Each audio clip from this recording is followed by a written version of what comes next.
Baik, sebelumnya Assalamualaikum warahmatullahi wabarakatuh. Jumpa lagi dengan channel saya Nuris Anwari TV, di mana di sini saya akan menjelaskan poin mengenai sistem pelaksanaan, pemantauan dan pengawasan strategi. Di mana di sini ada beberapa poin yang perlu kita ketahui bersama teman-teman.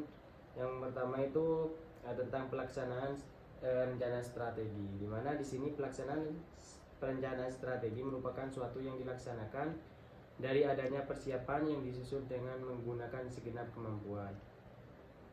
Nah, di sini sudah dijelaskan bahwasannya kita untuk melakukan suatu strategi itu perlu adanya yang namanya persiapan terlebih dahulu. Itu yang dinamakan perencanaan, bisa disebut dengan perencanaan. Bahwasannya kita untuk melakukan suatu kegiatan baik itu di organisasi maupun di dalam suatu lembaga, pastinya kita harus perlu melakukan yang namanya perencanaan, dan yang terakhir itu pengevaluasian, seperti itu. Tanpa adanya perencanaan, maka di dalam suatu kegiatan tersebut itu kurang matang atau kurang, istilahnya kurang baik lah, seperti itu. Dan yang kedua itu tentang program operasionalisasi institusi kegiatan dan pemantauan, di mana di sini program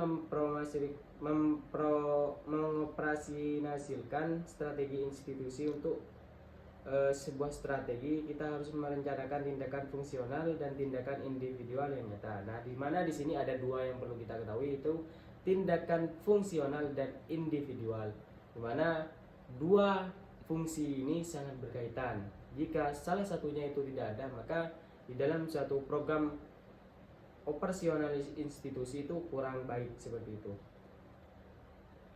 Dan yang ketiga itu sifat program kerja dan fungsi pemantauan, di mana di sini ada beberapa hal. Yang pertama itu program kerja yang bersifat terus-menerus atau kontinu, di mana di sini pastilah kita merasakan bahwanya program kerja yang bersifat terus-menerus itu seperti halnya setiap harinya yang kita lakukan. Yang kedua itu program kerja yang bersifat insidensial, di mana di sini umumnya hanya dilakukan pada saat waktu tertentu oleh suatu organisasi, di mana di sini hanya poin tertentu atau kegiatan tertentu program kerja intensional ini dilakukan.